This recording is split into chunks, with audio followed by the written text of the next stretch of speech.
Copy দেখি copy দেখি copy দেখি গুপি বাঘা গুপি বাঘা গুপি বাঘা গুপি বাঘা গুপি বাঘা সব কথা মনে আছে কোনো কিছু ভুলি নাই ভুলি নাই ভুলি নাই। আজ আমরা শ্রদ্ধা ভরে স্মরণ করছি এক অনন্য প্রতিভাকে, সত্যজিৎ রায়। একজন কিংবদন্তি চলচ্চিত্র পরিচালক, চিত্রনাট্যকার, লেখক, চিত্রশিল্পী ও সুরকার। তিনি ছিলেন একাধিক জগতের মহাতারকা। 1921 সালে 2রা মে কলকাতায় জন্ম নেওয়া এই গুণী মানুষটি বাংলা সিনেমাকে বিশ্বের দরবারে পৌঁছে দিয়েছিলেন পথের পাঁচালী, অপরাজিত, অপুর সংসারের মতো কালজয়ী ছবির মাধ্যমে। শুধু তাই নয়, ফেলুদা আর প্রফেসর শঙ্কুর মতো চরিত্রের স্রষ্টা হিসেবেও তিনি আমাদের ছেলেবেলার বন্ধু হয়ে আছেন আজও। এই ভিডিওতে আমরা সত্যজিৎ রায়কে স্মরণ করছি একটু অন্যভাবে, এক কার্টুনের জগতে মজার ছলে ভালোবাসা দিয়ে। চলুন আজকের এই বিশেষ দিনে ফিরে দেখা যাক তার জীবন, কাজ আর চির সবুজ ম্যাজিক। একজন জানে, একজন জানে, একজনই জানে, নিশ্চয়ই জানে। কে কে জানে? যে আমাদের বর দিয়েছে। ভূতের রাজা। ঠিক বলেছ, কিন্তু সে কি এখনো বেঁচে আছে? মূর্খ, ও তো মরেই ভূত হয়েছে, আবার মরবে কেন? তাহলে চলো তাকেই গিয়ে জিজ্ঞেস করি। কিন্তু গায়ের নামটা তোমার মনে আছে, যেখানে বাঁশ বনটা ছিল? হ্যাঁ, নতুন গা। নতুন গা, নতুন গায়ের বাঁশ বন।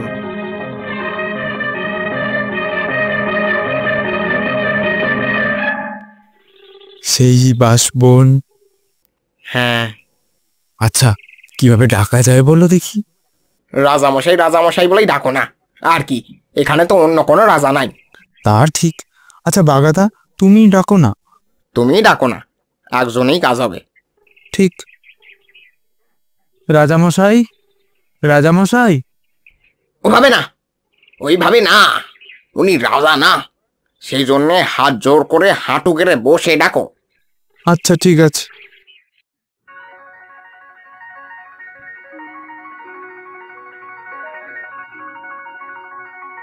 কপি দেখি কপি দেখি কপি দেখি গুপি বাঘা গুপি বাঘা গুপি বাঘা গুপি বাঘা গুপি বাঘা সব কথা মনে আছে কোনো কিছু ভুলি নাই ভুলি নাই ভুলি নাই।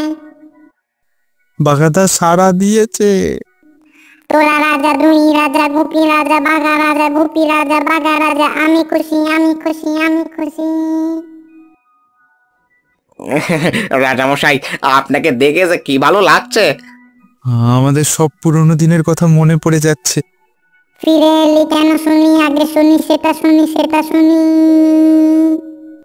রাজামশাই, আমরা না একটা কথা জিজ্ঞেস করতে চাই। আমাদের একটা জানার আছে। আচ্ছা রাজামশাই, আমাদের কি কেউ বশ করতে পারে? যদি তোরা হতে চাস বস তবে হবি বস, তবে যদি নাই চাস তবে কভু নয় কভু নয় কভু নয়। আপনার এই কথা শুনে আমাদের যে কি খুশি লাগছে তা বলতে পারবো না। কি আনন্দ। তবে এটা বলে রাখি, শুনে রাখ, জেনে রাখ, মনে রাখ, গ্রহ তারা ভালো নয়, দিনকাল ভালো নয় ভালো নয়।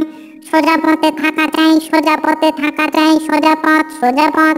গুপি ভালো, বাঘা ভালো, থাকা চাই থাকা চাই থাকা চাই। আমি আসি আমি আসি আমি আসি আমি আসি আমি আসি আমি আসি আমি আসি আমি আসি আমি আসি।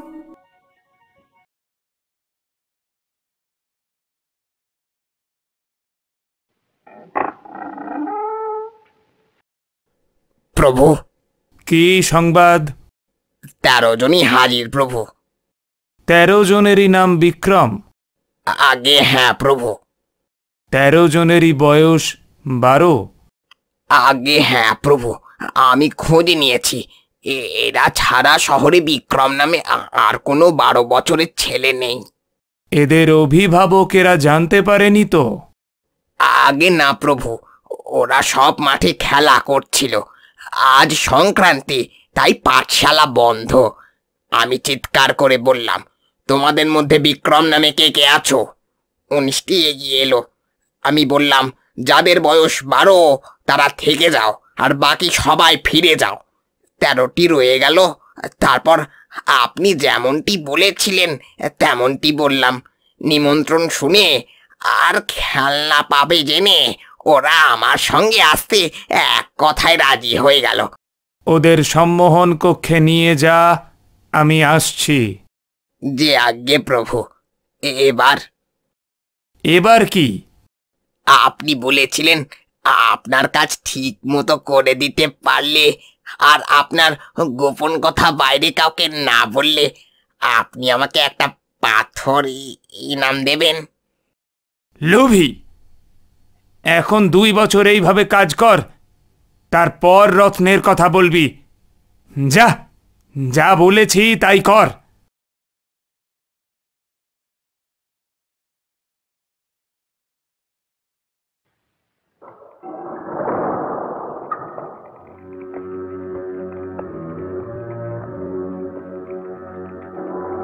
আমাদের কোথায় নিয়ে এলে? আমার আমার ভয় করছে। বললো আমাদের খেলনা দেবে, খেতে দেবে।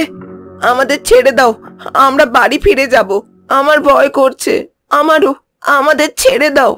স্তব্ধ হও। ডম্বরু, দুন্দুভি, বাইরে যাও।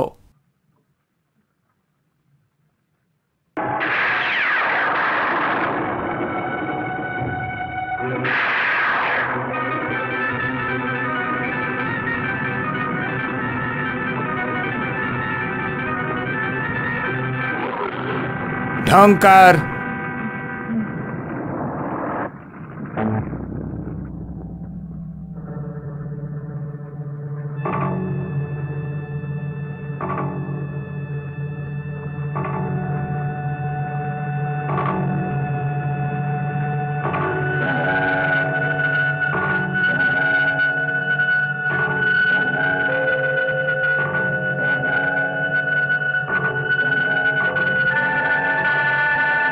ওম গুরবে নমঃ। ওম গুরুবে নমঃ। আমরা আপনার দাস।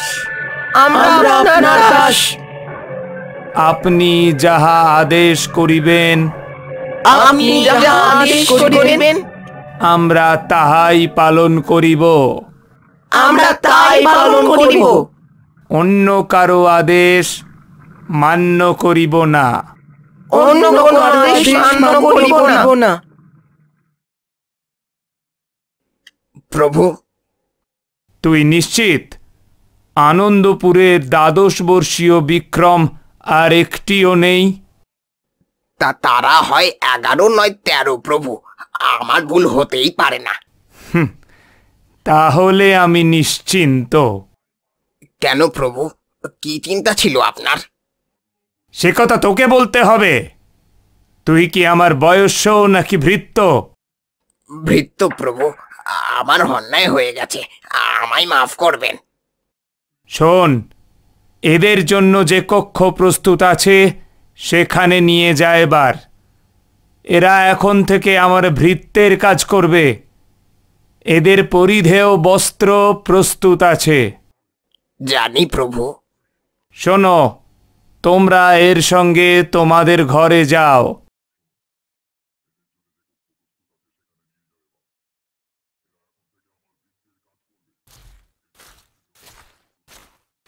হঠাৎ কেন ডাক পড়লো বলো তো? জানি না মহারাজ, রাজামশাই শুধু বললেন ওদেরকে ডেকে নিয়ে এসো। আসুন আসুন। নমস্কার রাজামশাই। নমস্কার। আপনাদের এভাবে বিব্রত করার জন্য আমি লজ্জিত। আপনারা হয়তো বিশ্রাম করছিলেন। না না, বলেন না। বলুন না, কি বলবেন? কি আর বলবো, ঘোর বিপদ উপস্থিত। কি বিপদ? এরা সব আমার প্রজা। কেউ পুরোহিত, কেউ কবিরাজ, কেউ শিক্ষক, কেউ তন্তুবাই, আর কেউ বা কৃষক। আরও নানা রকম আছে। প্রদীপ, মহারাজ। তুমি বলো না তোমার বিপদের কথা। এসো, কাছে এসো। প্রদীপের একটা পাঠশালা আছে। ও হ্যাঁ, বলুন। এক আশ্চর্য ব্যাপার, কি বলবো আপনাদের, অবিশ্বাস্য। আর শুনি না কি ব্যাপার। হ্যাঁ, বলুন বলুন। আমাদের প্রত্যেকেরই একটা করে ছেলে আছে। তাদের প্রত্যেকেরই বয়স 12, আর প্রত্যেকেরই নাম বিক্রম। সকলের নাম বিক্রম? হ্যাঁ। আশ্চর্য ব্যাপার। তার একটা কারণ আছে। আমার পিতামহের নাম ছিল বিক্রম। আনন্দপুরে তিনি অতুল কীর্তি রেখে গেছেন। আনন্দপুরের বর্তমান সমৃদ্ধির প্রধান কারণই হলো আমার পিতামহ। লোকে তাকে ভক্তি করত দেবতার মতো। তাই আজও আনন্দপুরের অনেক পিতামাতা তাদের পুত্র সন্তানদের নাম রাখেন বিক্রম। বুঝলাম। হ্যাঁ, তারপর বলুন। আমাদের এই 13 জনের প্রত্যেকেরই ছেলে আজ দুপুর থেকে উধাও। আমরা বহু অনুসন্ধান করেও তাদের ফিরে পাইনি। অথচ এরা কেউ অবাধ্যও নয়, আর তেমন দুরন্তও নয়। আচ্ছা, কোথাও কোনো মেলা তামাশা বাজি টাজি হচ্ছে না তো? তারা বাপ মায়ের অনুমতি ছাড়া কোথাও যায় না। এ অদ্ভুত ব্যাপার তো। আশ্চর্য। আপনারা এতবার এত জায়গায় বিপদ তারণ করেছেন, হাল্লা ও হীরকের কাহিনী তো এখানকার লোকের মুখে মুখে ফেরে। তাই বলছিলাম, মানে আমাদের ব্যাপারটা যদি একটুখানি দেখেন, এই আমাদের অনুরোধ। করব, নিশ্চয়ই করব। এখানে যখন আছি নিশ্চয়ই করব। করবেন? মিছামিছি করো কেন চিন্তা, বলি ভাবনার কিছু নাই। মিছামিছি করো কেন চিন্তা, বলি ভাবনার কিছু নাই। মোরা দুজনেতে আছি তোমাদের কাছাকাছি, যদি কিছু ঘটে তবে জেনে রেখো এটা সবে। কোনো বিপদের মোরা কবু না ডরাই, কোনো বিপদেই মোরা কবু না ডরাই। মিছামিছি করো কেন চিন্তা, বলি ভাবনার কিছু নাই।